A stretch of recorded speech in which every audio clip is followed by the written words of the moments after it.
मित्रांनो, तुमचं पुन्हा एकदा GB स्टोरी टेलर या यूट्यूब चॅनलवर स्वागत आहे। आजच्या आपल्या गोष्टीचं नाव आहे मुंजा। लेखक धीरज कुमार साळुंके। पण गोष्ट सुरू करण्याआधी जर कोणी या चॅनलवर पहिल्यांदाच आलेले असाल तर त्यांनी ह्या चॅनलला सबस्क्राईब करायला विसरू नका। चला तर मग अजिबात वेळ न घालवता गोष्टीला सुरुवात करूया।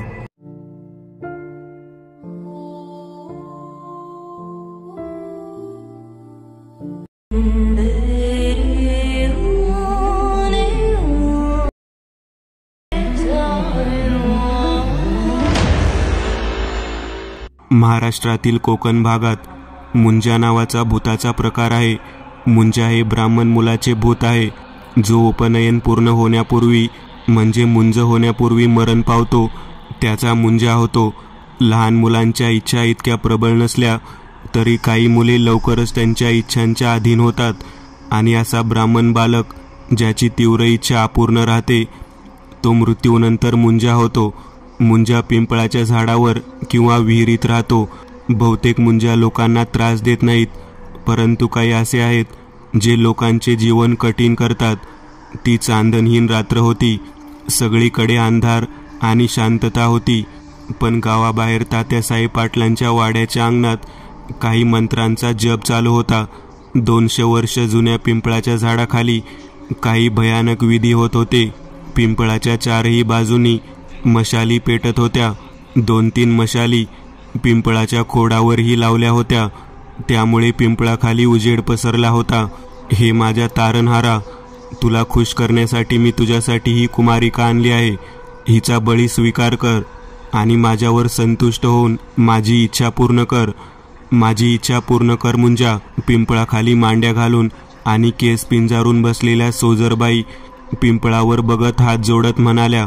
त्यांच्या बाजूला त्यांचा नवरा तात्यासाहेब पाटील ही बसला होता। त्याच्या समोर पिंपळाच्या बुंद्यासमोर त्यांचे 2 गडी आनाजी आणि धनाजी होते। आनाजीने लाकडी ओंडक्यावर लहान मुलीला दाबून धरले होते। तिचे मुंडके हवेत होते, हातपाय आणि तोंड बांधलेले होते। दुसऱ्या बाजूला धनाजी हातात धारधार कुऱ्हाड घेऊन उभा होता, जो त्याच्या मालकिनीच्या आज्ञेची वाट बघत होता। ती मुलगी सुटका करून घेण्यासाठी धडपडत होती, ओरडण्याचा प्रयत्न करत होती, पण पैलवान तानाजीने तिला घट्ट दाबून धरले होते। धनाजी, मुंडके छाट, सोजरबाई म्हणाल्या आणि धनाजीने कुऱ्हाड उगारून एकाच वारात तिचे मुंडके छाटले। तिच्या धडातून रक्ताच्या पिचकाऱ्या निघू लागल्या। तिचे धड वेदनेने तडफडू लागले, पण त्या निर्दयी मनुष्याला तिची जराशीही दया येत नव्हती। धडातून निघणाऱ्या रक्ताच्या पिचकाऱ्या समोर ठेवलेल्या मोठ्या पातेल्यात पडत होत्या। मुंडके काही अंतरावर डोळे आणि तोंड वासून पडले होते। काहीच वेळा तिच्या धडाने हालचाल करणे बंद केली आणि तिचा करुण अंत झाला। एक निष्पाप जीव त्याच्या जीवाला मुकला होता। धनाजी, आनाजी, लवकर वाड्यात चला, मुंजा खाली उतरेल। त्याच्या नजरेत घावलात तर तो तुमचाच फडशा पाडेल। सोजरबाई लगबगीने उठत बोलल्या। सोजरबाईंनी त्यांच्या नवऱ्यासोबत वाड्याकडे धाव घेतली। त्यांच्या पाठोपाठ आनाजी आणि धनाजी दोघेही धावत वाड्यात गेले। इकडे पिंपळावर हालचाल सुरू झाली। एक मनुष्य सदृश आकृतीने पिंपळावरून जमिनीवर उडी घेतली। दिसायला तो अगदी ब्राह्मण मुलासारखा होता। त्याच्या डोक्यावर शिखा होती, शरीर नग्न होते, शरीर सडलेले आणि शरीराच्या खपली निघाल्या होत्या। मोठ्या गोलगरीत डोळ्यांची ती आकृती म्हणजे मुंजा।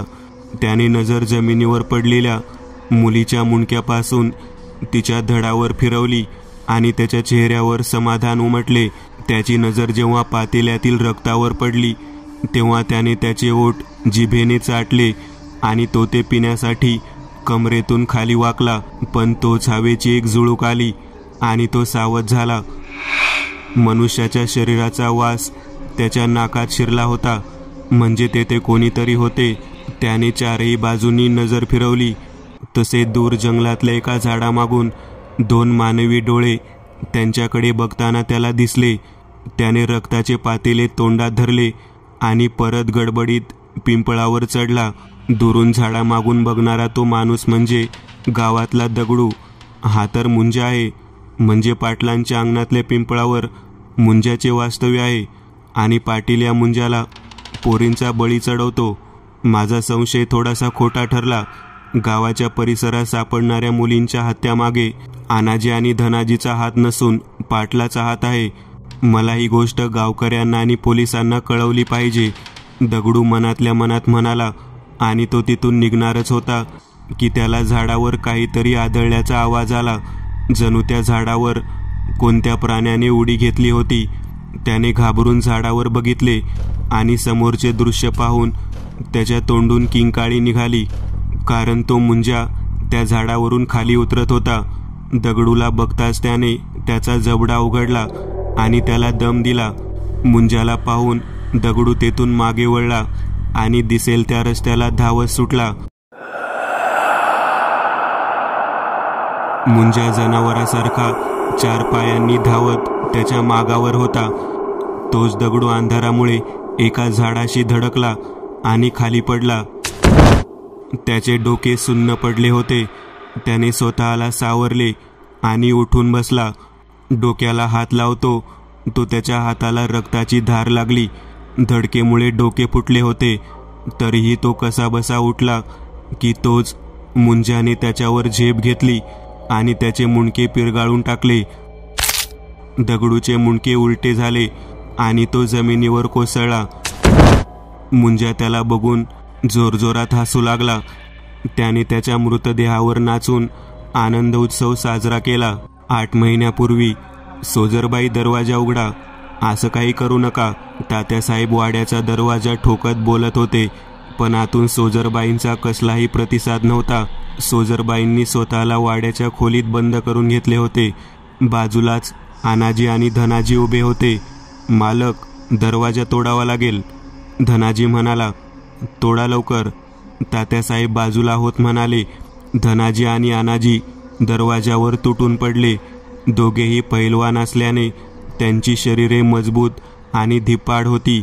दोघे एकसाथ दरवाजावर त्यांचे मजबूत शरीर आपटत होते आणि काहीच वेळात आतली कडी निघाली आणि दरवाजा उघडला गेला.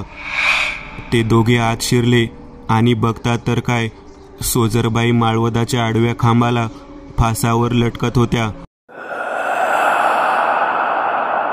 त्यांच्या शरीरात अजूनही जीव होता आणि ते तडफडत पाय हलवत होत्या. धनाजी आणि आनाजी धावत त्यांच्या जवळ गेले आणि त्यांचे पाय उचलून धरले.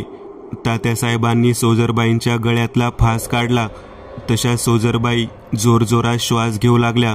वेळेवर दरवाजा उघडल्यामुळे सोजरबाईंचा जीव वाचला होता. तात्यासाहेबांनी त्यांना पाणी पाजले. हे काय करत होता पाटलीनबाई तुम्ही? तात्यासाहेब म्हणाले. मग काय करू मी? लग्नाला 25 वर्ष झाली तरी अजून मूलबाळ नाही.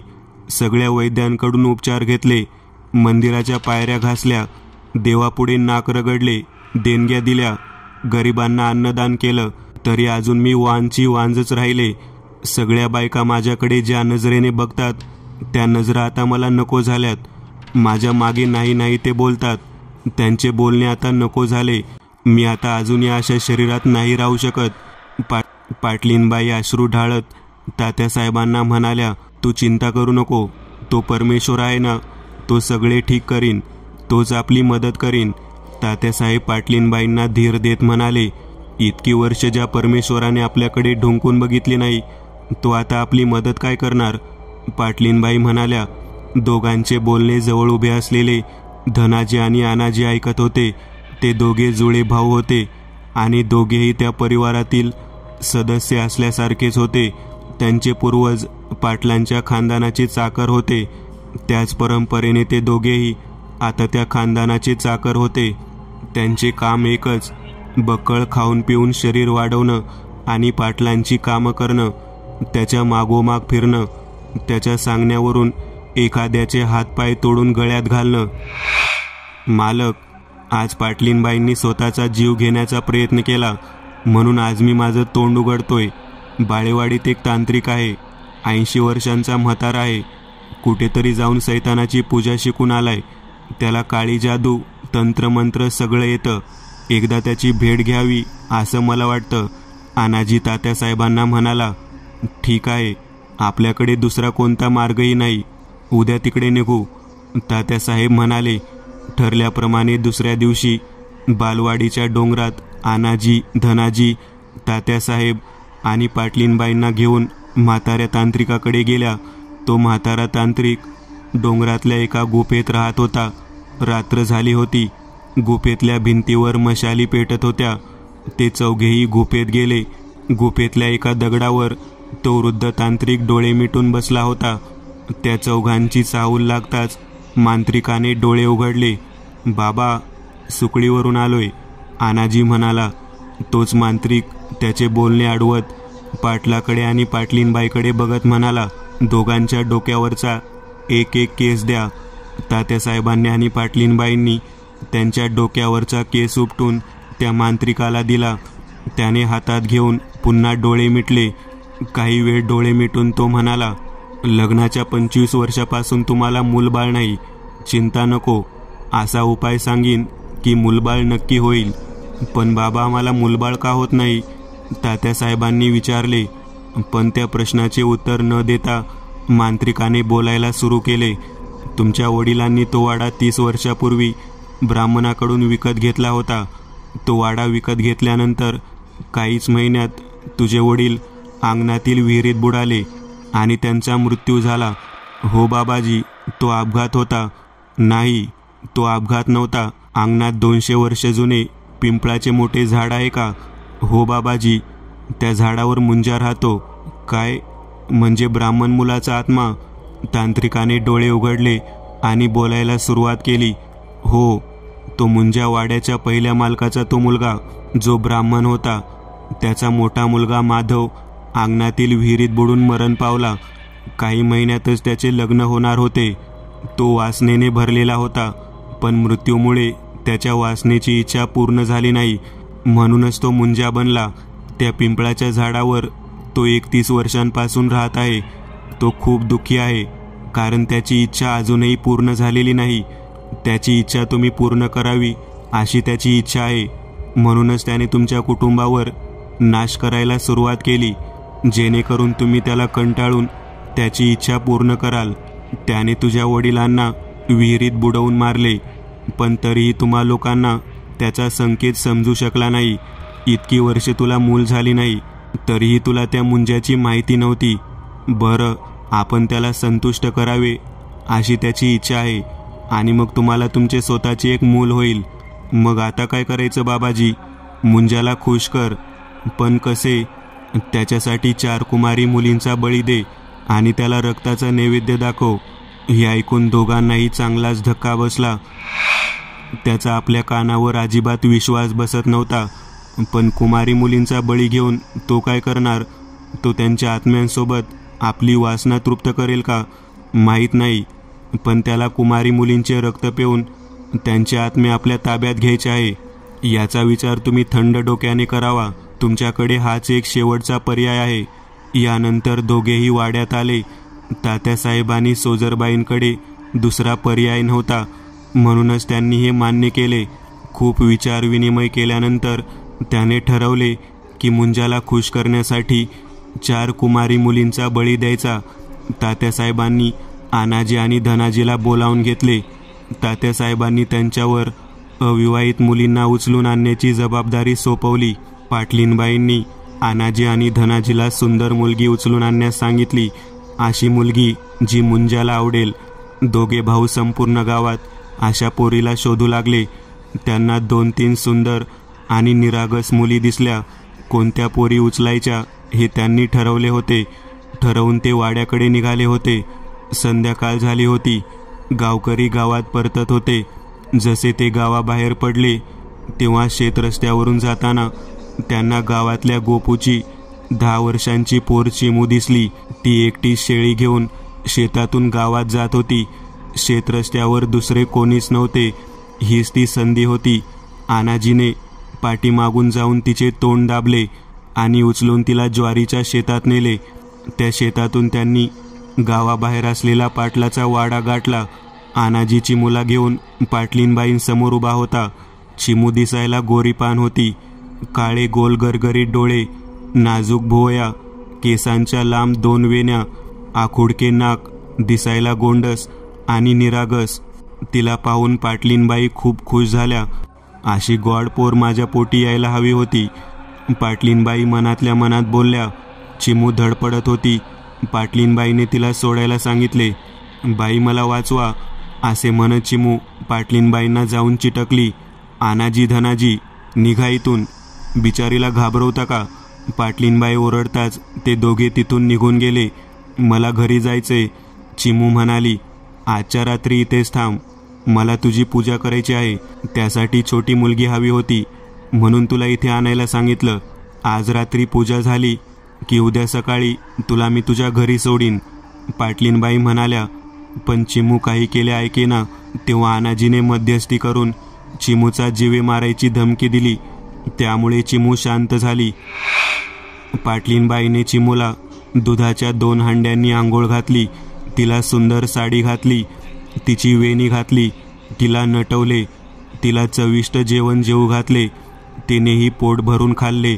आयुष्यात एवढे चविष्ट जेवण तिने कधीच जेवले नव्हते. जेवण झाल्यावर तिला वाड्यातल्या झोपाळ्यावर बसून झोके दिले. पोट भरून जेवण केल्याने आणि खेळून थकल्याने चिमू झोपी गेली. मध्यरात्र झाली होती. आनाजी आणि धनाजीने बळीची तयारी केली होती.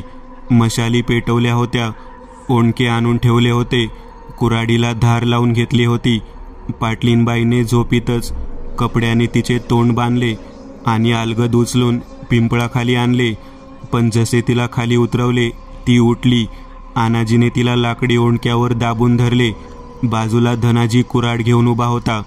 चिमू सुटकेसाठी धडपड करू लागली, ओरडण्याचा प्रयत्न करू लागली. पण काही फायदा नव्हता. पाटलीनबाईने मुंजाला प्रार्थना केली. मनातल्या मनात म्हणाली की मला चिमूसारखी गोड पोर होऊ दे आणि बळी स्वीकारण्यासाठी बोलावले. धनाजी मुंडके छाट, पाटलीनबाई म्हणाली आणि धनाजीने तिचे मुंडके छाटले. निरागस चिमूचा करुण अंत झाला. याच्यानंतर लागोपाठ मुंजाला आणखीन 3 बळी देण्यात आले. तांत्रिकांनी सांगितल्याप्रमाणे मुंजाला 4 बळी देण्यात आले. आता पाटलीनबाईंना दिवस जाण्याची अपेक्षा होती, पण 5 महिने उलटूनही ती पोटाशी राहिली नाही. त्यामुळे ती नेहमी अंगणातल्या पिंपळाच्या झाडाकडे बघत मुंजाला प्रार्थना करी. हे मुंजा, माझी इच्छा पुरी कर. इच्छा पूर्ण होताच तुला आणखीन 4 पोरींचा बळी देईन. एके रात्री पाटलीनबाई नेहमीप्रमाणे चिंतेत झोपली. पण जेव्हा जाग आली तेव्हा त्या अंगणातल्या पिंपळाखाली होती. रात्रच होती ती. त्यांना पिंपळावर हालचाल जाणवली. त्यांनी हालायचा प्रयत्न केला, पण जमिनीने त्यांचे पाय गिळले होते. हळूहळू त्या पिंपळावरून मुंजा खाली उतरला. त्या मुंजाला बघताच पाटलीनबाईंनी भीतीने डोळे मिटून घेतले होते. डोळे उघड पाटलीनबाई, घाबरू नको, मुंजा घोगऱ्या आवाजात तिला म्हणाला. पाटलीनबाईने हिम्मत करून डोळे उघडले. तू दिलेले 4 बळींनी मी फक्त थोडासा संतुष्ट आहे. मला आणखीन जास्त संतुष्ट कर. जेव्हा मी मनातून पूर्णपणे संतुष्ट होईल तेव्हा मी तुझ्यावरची माझी वाईट नजर हटवेल. तुझ्यावर टाकलेले मंत्र मी वापस घेईन आणि मग तुला नक्कीच मातृसुख मिळेल. पण नेमके किती बळी चढवू? पाटलीनबाईने प्रश्न केला. पण तो ऐकून मुंजा दात विचकवून रहस्यमयी पद्धतीने हसला आणि पुन्हा पिंपळावर चढून दृष्टी आड गेला. मुंजा, पाटलीनबाई चिंतेने त्याला हाक मारू लागली. इतक्यात तात्यासाहेबांनी त्याला हलवून जागे केले. पाटलीनबाईंना हे कळून चुकले की ते सत्य नसून मुंजा त्यांच्या स्वप्नात आला होता. तिने स्वप्न तात्यासाहेबांना सांगितले आणि तात्यासाहेबांनी आनाजी आणि धनाजीला आणि ते दोघे भाऊ पुन्हा सुंदर मुलींच्या शोधात गेले. गरीब लोकांच्या कुमारी मुलींना उचलून मुंजाला नैवेद्य दाखवला जाऊ लागला आणि मुंजा त्यांच्या रक्ताने आपली तहान भागवू लागला. कुमारी मुलींच्या आत्म्याचे त्याने काय केले याचा सुगावाही कोणाला नव्हता. असे 9 बळी त्यांनी मुंजाला चढवले. पण जमिनीत वेगवेगळ्या जागेवर पुरलेल्या मुलींची शरीरे जंगली श्वापदे आणि कुत्र्याने उकरून काढले. काही दिवसाच्या अंतराने 7 मृतदेह आढळले आणि पोलीस प्रशासन खडबडून जागे झाले. त्या भागात झालेल्या खुनांच्या मालिकेने संपूर्ण महाराष्ट्र हादरला होता. लोक आपल्या मुलींना दिवसाही घराबाहेर पडू देत नव्हते. याबाबत पोलीस तपास करत होते, मात्र आरोपी कोणताही पुरावा सोडत नव्हते. त्यामुळे मुंबईतील CID अधिकारी देशपांडे आपल्या टीमसह त्या गावात पोहोचले. त्यांनी तपास सुरू केला, मात्र कोणताही सुगावा हाती लागला नाही. काही मेंढपाळांना गावातील जंगलात दगडूचा मृतदेह सापडला, ज्याची मान मुरगळली होती आणि डोके उलटे झाले होते. गावात झालेल्या मुलींच्या हत्येमध्ये आणि दगडूच्या हत्येमध्ये काही साम्य आढळतं का हे बघण्यासाठी CID अधिकारी देशपांडे त्या ठिकाणी पोहोचले. ही हत्या इतर खुनांपेक्षा वेगळी आहे, कारण त्यांचा मृत्यू गळा चिरून झालेला नाही. देशपांडे म्हणाले, हो सर, पण या माणसाचे डोके ज्या पद्धतीने उलटे केले आहे त्यावरून हे काम कोण्या सामान्य माणसाचे नाही हेच दिसून येते. हे पैलवानाचे काम आहे, पण कदाचित या खुनाचा इतर खुनाशी संबंध नसावा. जावळे त्यांचे सहकारी म्हणाले, या कुमारी मुलींचा बळी कोणाला दिला जातो? देशपांडे म्हणाले, त्याच भागातील एक हवालदार त्याच्यासोबत होता, कुठल्या तरी देवीकडे किंवा भूत किंवा राक्षसाला. पोलीस चौकीतले हवालदार धोंडीराम म्हणाले, पिंपळाच्या झाडावर भूते राहतात का? ऑफिसर देशपांडे जवळच्या पिंपळाच्या झाडाकडे बघत म्हणाले, हो साहेब. हवालदार धोंडीराम यांनी उत्तर दिले. त्यानंतर तपासादरम्यान ते दगडूच्या घरी पोहोचले. तुमच्या नवऱ्याचे कोणाशी वैर होते का? देशपांडेंनी दगडूच्या बायकोला विचारले. नाही सर, पण त्यांचा खून पाटलांच्या धनाजी आणि अनाजीने केला असे मला वाटते. पण तुम्हाला असं का वाटते? कारण काही दिवसांपूर्वी यांनी मला सांगितले होते की एके रात्री तो शेतातून परतत असताना वाटेत अनाजी आणि धनाजी यांना जमीन खोदताना दिसले. त्यांच्याजवळच जमिनीवर एक गोणी पडलेली होती. त्यात माणूस आहे असं वाटत होतं. त्यांनी त्याला त्यात काय आहे असे विचारले असता त्यांनी सांगितले की त्यात गायीचे मेलेले वासरू आहे. पण त्यांना संशय आला, कारण एवढ्या रात्री वासराला कोण पुरते, आणि तेही गोणीत बांधून. आणि ठीक 7-8 दिवसांनी गावातच दुसऱ्या ठिकाणी कुत्र्यांनी एका मुलीचा मृतदेह जमिनीतून बाहेर काढला होता. कदाचित माझ्या पतीने त्या दोघांवर लक्ष ठेवून काहीतरी पाहिले असावे, म्हणूनच त्या दोघांनी त्यांची हत्या केली. हे ऐकून अधिकारी देशपांडे यांना खुनाच्या तपासाला भक्कम दिशा मिळाली होती. ते पाटलाच्या वाड्यावर गेले आणि धनाजी अनाजीची चौकशी केली. त्या दोघांची मजबूत पैलवानी, भक्कम शरीरे पाहून देशपांडेंना त्या दोघांवर संशय आला. देशपांडेंनी चौकशी केल्यावर त्यांनी उत्तर दिले की त्या जागी वासरूच पुरले आहे, ज्याचा मृत्यू त्या रात्री जन्मताच झाला होता, आणि दुर्गंधी येऊ नये म्हणून त्यांनी त्या जागेवर पुरून टाकले. देशपांडे वाड्याच्या बाहेर आले आणि त्यांनी आपली माणसे त्या दोघांच्या मागावर लावली. मात्र पोलिसांची नजर त्यांच्यावर असल्याचे अनाजी व धनाजी यांना समजले. आज बळी द्यायचा होता, पण पोलिसांची त्यांच्यावर असलेली नजर पाहून त्यांनी अजूनही मुलगी हेरली नव्हती. त्यामुळे दिसेल ती मुलगी उचलण्याचे त्यांनी ठरवले. संध्याकाळी ते वाड्यातून बाहेर निघणाऱ्या भुयारातून बाहेर आले आणि जंगलातून दुसऱ्या गावाकडे मुलीच्या शोधात निघाले. तेथून जात असताना त्यांना जंगलात एक स्त्री दिसली, जी आपल्या 8-9 वर्षांच्या मुलीसोबत लाकूड गोळा करत होती. ती रंगाने सावळी होती, पण सुंदर होती. अनाजीने शांतपणे मागून जाऊन महिलेच्या डोक्यावर काठीने वार केले आणि महिला बेशुद्ध झाली. ती मुलगी किंचाळली, पण अनाजीने तिचे तोंड दाबून तिचा आवाज बंद केला आणि तिला उचलून वाड्यात आणले. रात्र झाली होती. सगळीकडे अंधार होता. मध्यरात्र होणार होती. अनाजी, मालकीन, पुन्हा विचार करा. पोलीस वाड्यावर लक्ष ठेवून आहेत.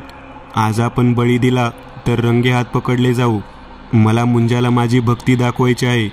पोलिसांच्या भीतीने मी बळी दिला नाही तर मुंजाला राग येईल आणि माझे सर्व प्रयत्न वाया जातील.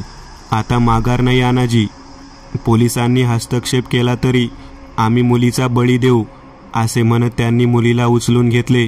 तात्यासाहेब, धनाजी आणि अनाजी मागोमाग अंगणातील पिंपळाच्या झाडाखाली आले. त्यांनी आजूबाजूला सर्व झाडीत नजर फिरवली. कोणत्याही मनुष्याचा मागमूस तेथे नव्हता. त्या सर्वांनी बळीच्या विधीसाठी सुरुवात केली. अनाजीने मुलीचे हात, पाय व तोंड बांधून तिला दगडावर दाबले आणि धनाजी हातात कुऱ्हाड घेऊन सोजरबाईंच्या आदेशाची वाट पाहत होता. पाटलीनबाईंनी हात जोडून पिंपळावर पाहिले. अरे मुंजा, माझ्या तारणहार, या कुमारी मुलीचे बलिदान स्वीकार कर आणि माझी इच्छा पूर्ण कर. ती पुढे बोलणार इतक्यात अचानक रिव्हॉल्वरने गोळी झाडल्याचा आवाज आला. अधिकारी देशपांडे त्यांच्या पथकासह तेथे पोहोचले होते. अधिकारी देशपांडे, थांबा, नाहीतर मी गोळीबार करीन. अधिकारी देशपांडे दुरूनच धनाजीवर रिव्हॉल्वर रोखून बोलले. धनाजी, मुंडके छाट. पाटलीनबाई ओरडल्या. धनाजीने हवेत कुऱ्हाड उगारली. तोच देशपांडेंनी त्याच्यावर गोळी झाडली आणि गोळी त्याच्या छातीत लागली. पण धनाजी थांबला नाही. जखमी असूनही त्याने मुलीच्या मानेवर कुऱ्हाडीचे वार केले आणि मुलीची मान कापली गेली. तिचे डोके जमिनीवर पडले आणि धडातून बाहेर पडणारे रक्त वाटीत पडू लागले. त्याची निष्ठा सिद्ध करताना धनाजी मारला गेला आणि जमिनीवर कोसळला. जंगलात पळा आणि मागे वळून पाहू नका. पाटलीनबाई किंचाळल्या आणि जंगलात पळू लागल्या. पाटील आणि आनाजी त्याच्या मागे जंगलात धावले. अधिकारी व त्यांच्या पथकाने त्यांचा पाठलाग सुरू केला. मात्र स्थानिक हवालदार मुलीच्या दिशेने धावला. तो निगरून खून पाहून त्याचे मन हेलावले. त्या मुलीचे धड अजूनही हातपाय हलवत तडफडत होते, पण तोच त्याला झाडावरून हालचाल ऐकू आली. त्याने वर पाहिले आणि त्याच्या पायाखालची जमीन सरकली. तो किंचाळला. मुंजा पिंपळाच्या बुंध्याला पालीसारखा चिटकून त्याला पाहत होता. तो हवालदार भीतीने त्याच ठिकाणी चिकटून राहिला आणि मुंजाने डाव साधत त्याच्यावर उडी मारली. दुसरीकडे अधिकारी देशपांडे आणि त्यांच्या पथकाने सोजरबाई, त्यांचे पती आणि आनाजी यांना पकडले. जेव्हा ते सर्व पुन्हा पिंपळाच्या झाडाजवळ आले तेव्हा समोरचे दृश्य पाहून ते डोक्यापासून पायापर्यंत हादरले. कारण पिंपळाच्या झाडाखाली हवालदाराचा मृतदेह अतिशय भयानक अवस्थेत पडला होता. मृतदेहाचे दोन्ही पाय गळ्यात घातलेले होते. हाताची हाडं तुटून माणसासारखी जमिनीवर पसरली होती. मुंडके उलटे झाले होते. सोजरबाईंनी मुलीच्या मृतदेहाकडे पाहिले. तिचे छाटलेले मुंडके तिथे नव्हते. ते पाहून त्या आनंदाने ओरडल्या. त्याने डोके नेले, डोके नेले. मुंजा खुश झाला. हे ऐकून तात्यासाहेब पाटलीनही आनंदाने नाचू लागले. कारण तांत्रिकाने सांगितले होते की जेव्हा मुंजा खुश होईल तेव्हा बळी दिलेल्या मुलीचे मुंडके आपल्या सोबत घेऊन जाईल. पोलिसांनी त्या तिघांना आपल्या ताब्यात घेतले. मात्र काही दिवसातच पोलीस कोठडीत असताना आनाजीने निष्ठा सिद्ध करण्यासाठी स्वतःची मान मुरगाळून आत्महत्या केली. त्यामुळे न्यायालयात सोजरबाई आणि तात्यासाहेबांविरोधात कोणताही गुन्हा सिद्ध होऊ शकला नाही. त्यातल्या त्यात कुऱ्हाड चालवून मुंडके कापणारा धनाजी, जो की खुनी होता, तो पूर्वीच मरण पावला होता. त्यामुळे हे खून सोजरबाई आणि तात्यासाहेबांच्या सांगण्यावरून केले हे सांगायला कोणी जिवंत नव्हते. त्यामुळे पुराव्याअभावी न्यायालयाने त्या दोघांची सन्मानपूर्वक निर्दोष मुक्तता केली आणि ठीक 9 महिन्यांनी तात्यासाहेब पाटलांचा वाडा मुलाच्या रडण्याने गुंजला. पाटील यांच्या घरी मूल झाले, पण त्याचा चेहरा पाहून सर्वजण घाबरले. त्या मुलाचा चेहरा एखाद्या प्राण्यासारखा कुरूप होता. अगदी जनावरासारखे केस होते. त्याचा आवाज एखाद्या वृद्ध माणसाच्या रडण्यासारखा होता. पाटलीनबाई आणि तात्यासाहेबांना त्यांच्याच मुलाचा चेहरा पाहून किळस आली. आतुरतेने ज्याची वाट पाहिली तो मनुष्य नव्हता हे पाहून ते दुःखी झाले. हे पाहून पिंपळाच्या झाडावर बसलेला मुंजा जोरजोरात हसायला लागला. तुम्ही फक्त मूल मागितलं ना, पण तो मनुष्य असावा की प्राणी हे तुम्ही मागितलेच नव्हते. कपटी मुंजा खी हसत म्हणाला. मित्रांनो, आज पुरतं एवढंच. तुम्हाला जर काही गोष्ट आवडली असेल तर नक्की लाईक करा. तुमच्यापैकी बरेचसे जण व्हिडिओ लाईक न करताच पळून जातात, पण हा जर व्हिडिओ तुम्ही लाईक केला तर मला जरा बरं वाटेल आणि असेच भारी भारी व्हिडिओ बनवायची माझ्यात एनर्जी येईल. त्यामुळे नक्की लाईक करा आणि अजूनही कोणी या चॅनलला सबस्क्राईब केलेलं नसाल तर लगेच सबस्क्राईब करून टाका आणि बाजूची घंटी ती मात्र दाबायला विसरू नका. देवाची घंटी आहे ती. चला तर मग पुन्हा भेटूया अशीच एक आगळी वेगळी गोष्ट घेऊन पुढच्या